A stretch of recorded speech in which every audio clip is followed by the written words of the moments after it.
Dr. Gregg Martin is a retired Major General and 36-year Army combat veteran. His newest book is Bipolar General, My Forever War with Mental Illness. Welcome, Greg. Thank you, George. Great to be with you. Yeah, excited to have you on. Tell us a little about your personal life, some more about your work, and why you do what you do. Okay, about my personal life, I live in Cocoa Beach, Florida. It's totally awesome. I have a network of really terrific friends. It's bright, sunny, warm, which is really good for my brain and my health. And since I've been here over the last 7 years, really as part of my recovery journey, I've developed my life purpose statement or mission statement, and it is sharing my bipolar story to help stop the stigma, promote recovery, and save lives. So that's what I do. So I was a career Army officer, and that was my full-time job. And then I got really sick with bipolar disorder. Basically, as a two-star general in 2014, I was fired from my job, forced to retire, and then later hospitalized. And I went through really bipolar hell for a couple of years. But once I got the right medication and the right treatment, and I followed the doctor's orders on how to be healthy, I began my journey of recovery 7 years ago. And that purpose or mission statement really drives me now. So it is my full-time job. I am totally passionate about it. I think I'm actually doing the most important work of my life. And that's done by speaking, conferring, and writing. And thanks for mentioning the book. This is really kind of my seminal work that just came out a little over a month ago, Bipolar General, My Forever War with Mental Illness. And it really tells in great detail and depth my life as really kind of in the early stages of bipolar disorder, being on the spectrum, and then my life as an Army officer, what that was like. And then once bipolar disorder came on with a vengeance, and then later erupted into a raging bonfire and took me down. So, and then lots of lessons learned on how to live a healthy, happy, purposeful life. Are you born with bipolar disorder? You're born with the genetic predisposition or the gene itself. So that comes with your makeup at birth. But you may have the gene, but never have an onset of bipolar disorder. That the onset actually depends on external environmental conditions, which then trigger the genetic predisposition, which is what happened with me. What was the triggering event? The Iraq War in 2003. So I was born with a bipolar brain with the disposition towards bipolar disorder. I lived on the bipolar spectrum, which was a rising continuum of moving up towards real bipolar disorder. And then the trigger for me was in 2003, I was a brigade commander in the Army in charge of about 10,000 or more troops. And we invaded from Kuwait into Iraq, really intense, stressful preparation. And then once we attacked and were in combat, the combination of the thrill, the euphoria, the stress, the pressure, the trauma, all of that together essentially changed the wiring and the cells in my brain. And I shot into a state of mania where I felt like Superman, bulletproof, fearless, didn't need sleep. And I literally was performing at an unbelievably high level of my mind, my body, my skills at focusing and solving, complex, unexpected problems under enemy fire were amazing. And so that was the start of my bipolar journey. And then the other shoe dropped? Well, I stayed mostly in mania for the better part of a year in Iraq, it gave me a great advantage. It boosted my performance, enhanced my natural talents. It was really incredible. Just like the lower forms of, the prelude to bipolar did for decades, it helped me incredibly until it went too high and then it hurt me. But when we came home from Iraq, we were stationed in Germany, went home, and with the thrill of war behind me, I fell into depression and was in a state of depression for almost a year. And then for the next 12 years, I swung into higher and higher levels of mania which mostly helped me, and then deeper and deeper bouts of depression, which hurt me, until by 2014, 11 years after the Iraq War, I went into what they call full-blown mania, or to use the kindling fire analogy, my brain burst into a full-blown bonfire, and I went completely out of control into a state of madness. And I can describe some details of what that was like, but that was pretty much the end of my Army career. If I'd love to, yeah, what does that mean? What does that translate to? Okay, what it means is, and I'll talk specifically about my case, was incredible energy. I mean, so much energy that it's sort of frightening to people. My speaking pattern, I talked faster and faster with a forced method where I was just pushing words out of my mouth, talking for hours at a time, meetings going for hours on end, me forgetting about events on my schedule, forgetting about meetings, a sense of grandiosity where I really, really believed I was the smartest guy in the world, that I held the keys to world peace, that I had this concept that it was given to me from God, that this thing called Global Security University, which I thought only I can set up. And I almost bought more than $1 million worth of property in Washington, D.C. with my own personal funds to house and campus this particular university, which was only in my mind, but I was trying constantly to recruit people and to build it. I had a sense of religiosity, which I thought I was God's apostle in the Department of Defense, there to transform and make the department more nimble, more flexible, more cutting edge. I also had psychosis. So I had delusions that people were spying on me, out to get me, were going to put me in jail, that once in jail, I'd be beaten savagely, stabbed to death, murdered, die gurgling in a pool of my own blood. I had hallucinations that I saw demons flying to attack our house, to try to break in through the windows and the doors. And I put Bibles and crosses and sprinkled holy water. And then I saw those same demons fly back, bump into the Bible and these God forces. And they did a quick U-turn and flew away. I saw the Holy Spirit descend numerous times, which was really pretty awesome. And I was doing probably 30 major time-consuming religious events per week across 4 different churches in Washington, D.C. So, I mean, just a huge part of my life was spent on religious activities, and that's called religiosity. The other thing is reckless. I was very reckless. I was making decisions based on my own intuition without consulting people who knew more about the stuff than me. And again, this sort of reckless, know-it-all mentality. I went for about 3 months with virtually no sleep. And at night, I would send out, dozens upon dozens of emails and text messages, and I would CC hundreds of people, whether they had anything to do with my organization or not. I would CC them. I would go out at night and ride my bicycle at breakneck speed in Washington, D.C., and have hallucinations that I would lift up off the ground and fly over the monuments, and I could fly around them and over them. And then I mentioned almost spending $1 million of money that I didn't have, but I actually spent a lot of money on religious pursuits without mentioning it to my wife, Maggie. She would, suddenly say, whoa, did you spend X thousands of dollars on such and such religious materials and missionary groups and church groups? I'm like, yeah, I did. And so just this idea, this compulsive spending on things that really weren't necessary. I guess I was very generous. I was like more than tithing, and in church, which some people would say is really good, but it was pretty much out of control. So those are just a few of the things I would mention to you when I was in full blown mania. And when did it stop?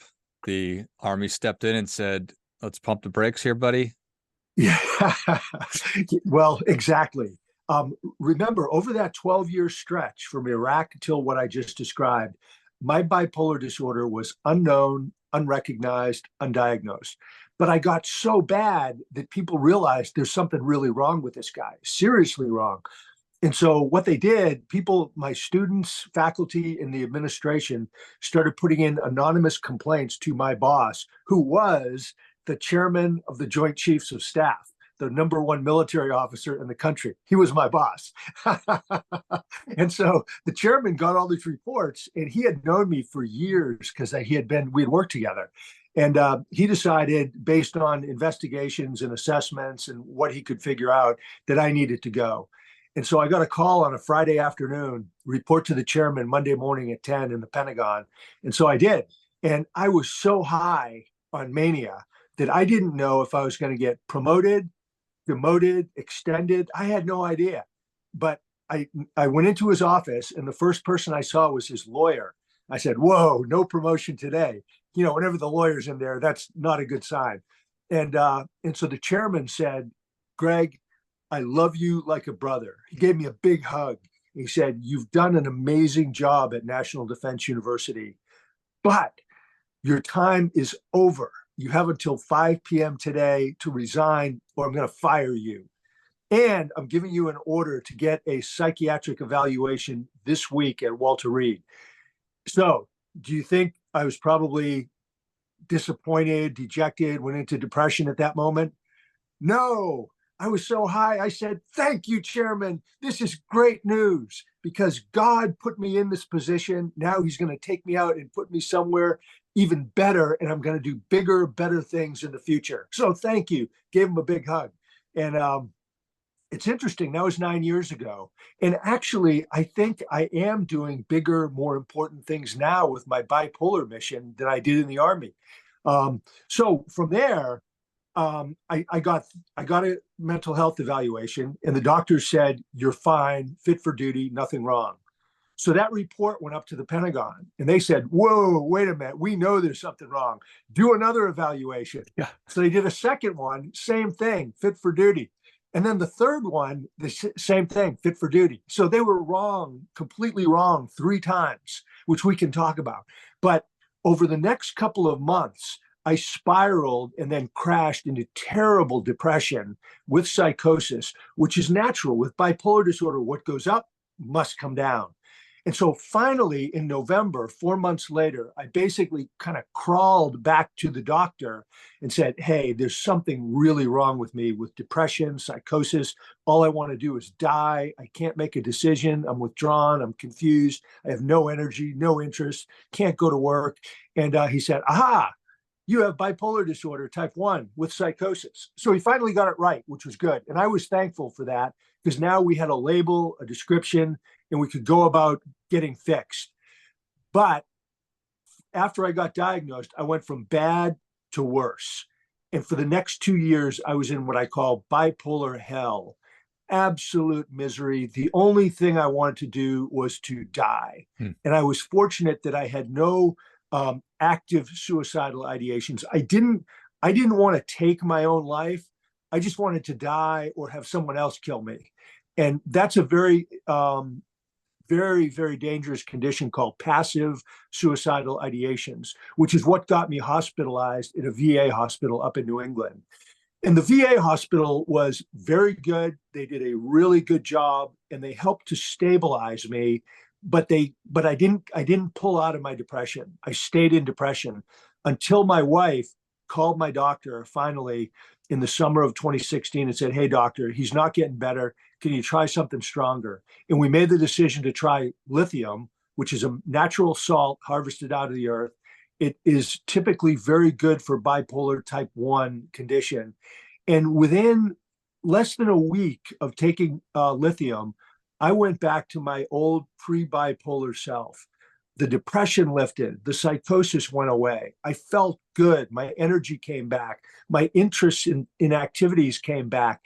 And that was almost 7 years, well, a little bit over 7 years ago. And since then, I've been on a recovery journey. And I call it a journey of recovery because you're never healed of bipolar disorder. It never goes away. You always have it, and you have to manage it, which is what I'm doing now. I appreciate that. And I'm so grateful that you're sharing your story.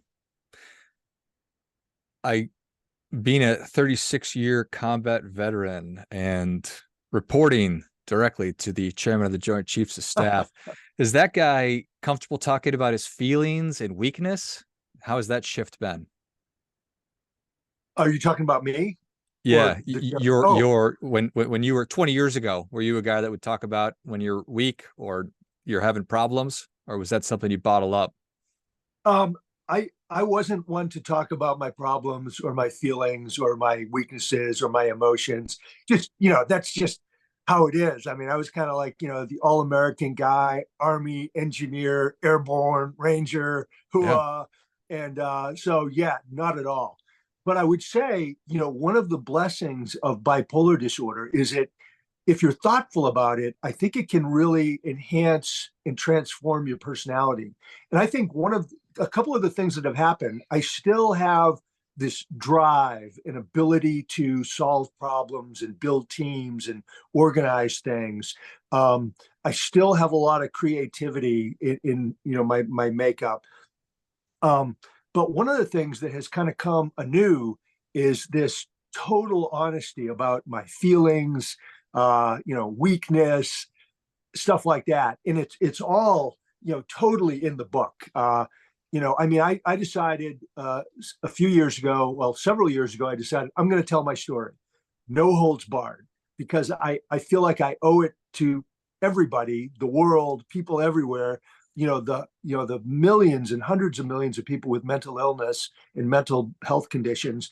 I owe it to them because I went through a grueling, nearly totally destructive experience where I could easily have died, lost my family, my marriage, finances, ended up an addict, homeless, in jail, dead, either killed or, you know, suicide. I said, I'm going to tell it like it is and no holds barred. And I'll have a extra heightened platform because I'm an Army dude and, was in war and led soldiers in combat. I'm a ranger and, all that good hua stuff. And it's really been true because people are like, well, if this guy who was an Army officer and a general, if he is willing to share his story, then I should be willing to share mine. And I shouldn't be bothered with a stigma or being ashamed or embarrassed. So I think it's actually kind of a strength. And they call it in kind of in the bipolar world, they call it a superpower. So I mentioned my other kind of superpowers. Another one is making friends and building teams. But I think one of my stories now, one of my superpowers is telling my story, being totally open, transparent, not embarrassed, not stigmatized, not afraid to tell complete open book truth. And so, yeah, that's where I'm at right now. It's actually pretty cool. Well, I'm glad to hear that. I'm extremely grateful for your service as a combat veteran, and I'm really grateful for your work now and what you've just described. Because yes, if we're feeling ashamed or alone or isolate, whatever those feelings are, and it's preventing us from getting help that we need or moving in a constructive direction, then yeah, you're allowing people to feel more comfortable doing that. So that's an incredible thing. So thank you for everything. My pleasure, George. Thanks for having me on, and you have a great show. Thank you. I appreciate it. Where can people learn more about you? And where can they get their copy of Bipolar General, My Forever War with Mental Illness? Well, the best place to learn about me and my story, and even to order the book off of, is my website, which is www.bipolargeneral.com. And the site, once you go to it, the landing page has got three different places that you can order the book. It's got Amazon, it's got Barnes and Noble, and it's got the Naval Institute Press. All three, the links are good. We've had in the past some problems with the Amazon links. And so that's why I make a point out of the website. We always have the right links. And then the website also has, I've got about 25 published articles over the last few years, and the articles are there. Probably close to 100 podcasts, interviews, and other media type things. It's all there. And then what else? Well, that's the main thing, but there's other things as well, other resources.